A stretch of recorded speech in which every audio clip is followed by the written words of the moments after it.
Bonjour à tous et bienvenue dans ces 5 minutes d'information.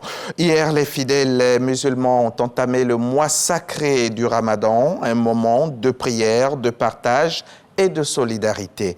À Bobo, cette solidarité a pris tout son sens avec un geste fort de la maire Candia Camara et son conseil municipal. 25 tonnes de riz et 60 tonnes de sucre ont été distribuées pour soutenir les familles les plus vulnérables. Un élan de générosité salué par les guides religieux qui ont élevé des prières pour la paix et la prospérité en Côte d'Ivoire. Le reportage de Patricia Omoetia et Abou Soro vous sera proposé tout à l'heure dans le 13h. L'accès à l'électricité pour tous, c'est l'un des défis majeurs du développement en Côte d'Ivoire. Un pas important vient d'être franchi à Bondoukou, où le ministre des Mines, du Pétrole et de l'Énergie a procédé à la pose de la première pierre d'une centrale solaire photovoltaïque, une infrastructure de 50 MW qui viendra alimenter près de 360 000 ménages, renforçant ainsi le programme d'énergie renouvelable du pays. Le reportage d'Herman Yamia. C'est sur cet espace de 82 hectares que sera construite la centrale solaire photovoltaïque de Bondoukou. La pose de la première pierre qui a lieu ce jour en présence du ministre des Mines, du Pétrole et de l'Énergie a été l'occasion pour le maire de Bondoukou, Ansoumana Ouattara, et le premier vice-président du conseil régional du Gontogo, Ignace Kwasi Kosunu, d'exprimer leur gratitude au président de la République, Alassane Ouattara, pour toutes ses actions de développement au profit de la région. Depuis l'accession de son Excellence M. Alassane Ouattara à la magistrature suprême de la Côte d'Ivoire, notre région connaît un développement prodigieux.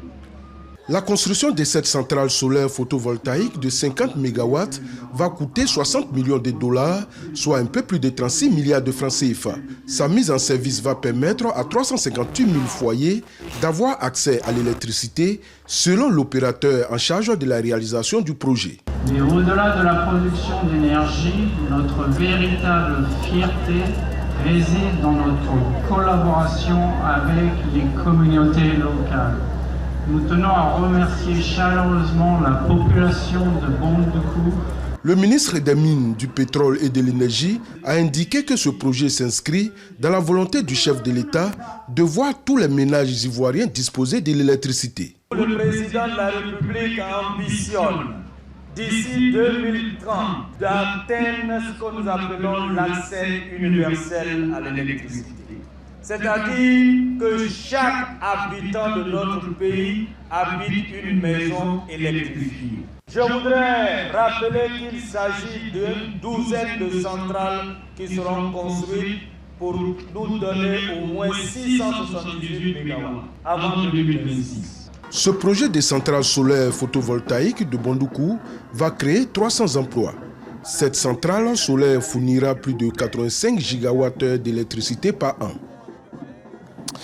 La Côte d'Ivoire brille une fois de plus sur la scène cinématographique africaine. Au FESPACO 2025, nos réalisateurs ont raflé tous les prix dans la catégorie des séries. Alex Ogou décroche son deuxième sacre consécutif avec Niabla, tandis que Or Blanc de Johanna Boyer-Dilolo s'adjuge la deuxième place. Un triomphe qui confirme la montée en puissance du cinéma ivoirien et son rayonnement à l'international. Nos envoyés spéciaux à Ouagadougou sont Issa Chonayeo et Ibrahim Touré. Leur reportage vous sera proposé tout à l'heure dans le 13h. À l'international, à présent, une position de l'armée nigérienne a été la cible d'une attaque djihadiste dans la nuit de jeudi à vendredi à Ekadé, une bourgade située au nord-ouest d'Inabangare dans la région d'Agadez. Des hommes lourdement armés montés à bord de pick-up ont surpris les soldats nigériens dans leur sommeil. Après de violents combats, les assaillants ont réussi à prendre le contrôle de la position militaire. Et si l'on en croit les images publiées sur les réseaux sociaux, le poste avancé a été complètement détruit et pillé. Le JNIM, le groupe de soutien à l'islam et aux musulmans, revendique avoir tué 15 militaires nigériens et fait 5 prisonniers dans cette attaque qui leur a également permis de mettre la main sur des armes et 3 véhicules militaire. Les États-Unis réaffirment leur soutien à Israël avec une aide militaire massive. Le secrétaire d'État américain Marco Rubio a annoncé hier samedi avoir signé l'envoi d'une assistance militaire d'environ 4 milliards de dollars en faveur de l'État hébreu. Une décision stratégique qui intervient dans un contexte de tensions persistantes au Moyen-Orient. Cette mesure marque un tournant alors que l'administration précédente sous Joe Biden avait imposé un embargo partiel sur certaines livraisons d'armes, désormais donc levées. Ce soutien financier et militaire vise notamment à renforcer les capacités offensives, défensives d'Israël alors que le pays fait face à de multiples défis sécuritaires dans la région.